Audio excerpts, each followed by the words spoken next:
Pernah tak anda rasa bangga sebab boleh buat banyak kerja serentak? Yelah, kita selalu anggap multitasking ni macam satu superpower dekat tempat kerja.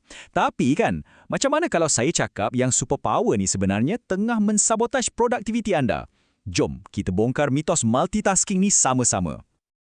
Cuba fikir balik sekejap. Hari ni je lah, berapa kerap anda balas WhatsApp masa tengah mesyuarat? Atau cuba siapkan laporan sambil jawab telefon?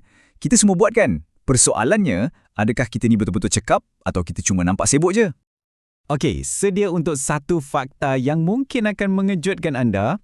Kajian menunjukkan yang hanya sebilangan kecil sangat, manusia lebih tepat lagi 2.5% sahaja yang betul-betul boleh buat multitasking dengan berkesan. Ya, 2.5%. Maksudnya untuk kita yang lain, yang 97.5% ni, cubaan kita nak multitask sebenarnya lebih banyak bawa masalah daripada kebaikan. Jadi, kalau yang kita buat tu bukan multitasking, apa sebenarnya yang otak kita buat bila kita cuba siapkan banyak kerja serentak? Jom kita bedah siasat sikit apa yang berlaku di sebalik tabir. Okey, tengok sini. Apa yang kita rasa kita buat ialah multitasking. Tapi apa yang sebenarnya berlaku ialah task switching atau penukaran tugas. Otak kita ni, dia bukan macam komputer yang ada banyak chip pemprosesan tau. Sebaliknya, dia lebih macam seorang pemain pingpong yang kena cepat-cepat lompat dari satu tugas ke tugas yang lain. Inilah yang pakar panggil task switching. Dan setiap lompatan ni ada kos dia. Otak kita perlukan masa dan tenaga untuk panaskan enjin balik setiap kali kita tukar kerja. Akibatnya, tumpuan kita senang sangat pecah, kualiti kerja menurun dan silap-silap sikit tu senang sangat jadi. Pernah tak anda rasa penat sangat hujung hari, tapi bila tengok balik, tak banyak kerja pun yang betul-betul siap? Inilah puncanya. Carta ni tunjukkan betapa seriusnya kesan task switching ni. Kajian dapati ia boleh curi sehingga 40% masa produktif kita. Cuba tengok, daripada 8 jam kita kerja, mungkin yang betul-betul kita fokus tak sampai 5 jam pun. Yang lain tu, hilang macam tu je sebab asyik melompat antara tugas. Cukuplah dengan teori, jom kita tengok macam mana benda ni berlaku dalam dunia sebenar. Saya nak perkenalkan Nurul, seorang pembantu takbir yang sangat komited, yang mungkin rutin kerjanya sama macam anda. Ini sebahagian je daripada senarai tugas harian Nurul. Nampak macam biasa je kan? Dia sentiasa nampak sibuk, sentiasa ada kerja di tangan.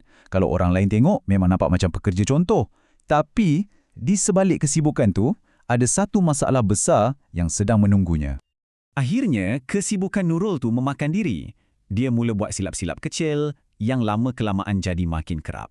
Puncaknya, satu kesilapan dalam pengiraan borang pesanan menyebabkan dia dapat amaran lisan.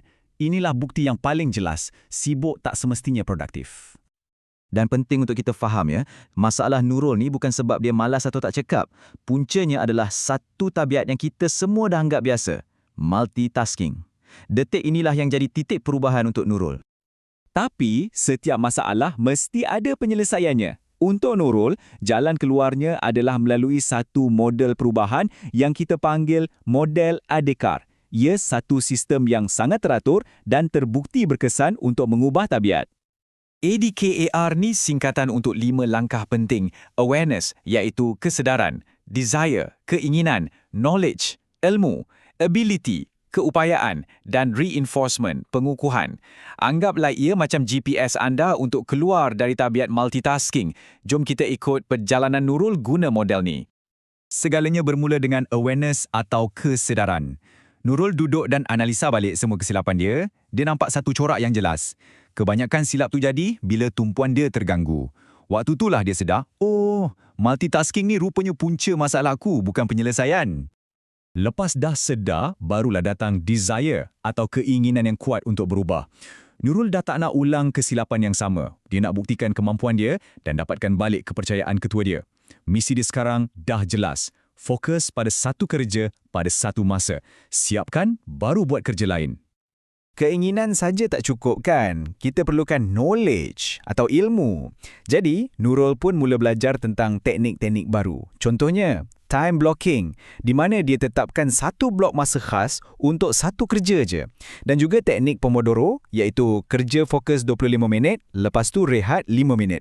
Inilah senjata baru dia untuk lawan multitasking. Dan sekarang, tibalah masanya untuk peringkat ability atau keupayaan. Di sinilah teori bertukar jadi praktis. Bahagian inilah yang paling mencabar sebenarnya, iaitu mengamalkan apa yang dah dipelajari setiap hari sampai ia jadi satu tabiat baru. Ini antara langkah-langkah mudah yang Nurul amalkan. Nampak macam remeh kan? Tapi percayalah, tindakan kecil macam letak telefon dalam mod senyap, tutup tab browser yang tak perlu, matikan notifikasi email, semua ni boleh bawa perubahan yang sangat besar untuk dapatkan balik fokus anda. Sebagai contoh, Nurul tetapkan 20 minit untuk semak invoice sahaja. Dalam 20 minit tu, tak ada email, tak ada panggilan telefon, tak ada WhatsApp, hanya invoice. Dengan cara ni, dia yang kawal kerja dia, bukan kerja yang kawal dia. Nampak beza dia kan? Langkah terakhir dan yang ni sangat penting untuk pastikan tabiat baru ni kekal, reinforcement atau pengukuhan. Untuk jadikan tabiat baru ni melekat, Nurul cipta satu sistem ganjaran untuk diri sendiri.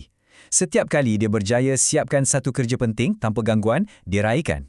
Mungkin dengan secawan kopi sedap ke, benda kecil macam ni bantu kuatkan lagi tabiat positif yang baru dibentuk.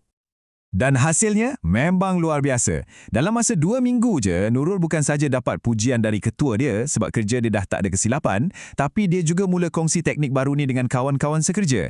Dia dah jadi inspirasi dekat pejabat dia. Kisah Nurul ni buktikan yang perubahan tu memang boleh berlaku.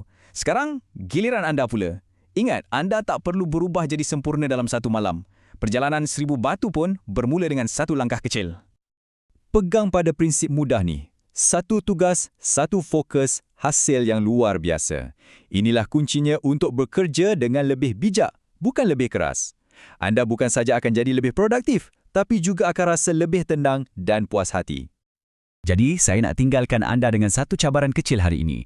Sebelum anda sambung kerja, ambil seminit, fikirkan apakah satu tugas yang paling penting anda kena siapkan. Dah dapat? Bagus. Sekarang, beri 100% tumpuan anda pada kerja tu saja. Saya jamin anda akan terkejut dengan hasilnya. Selamat mencuba.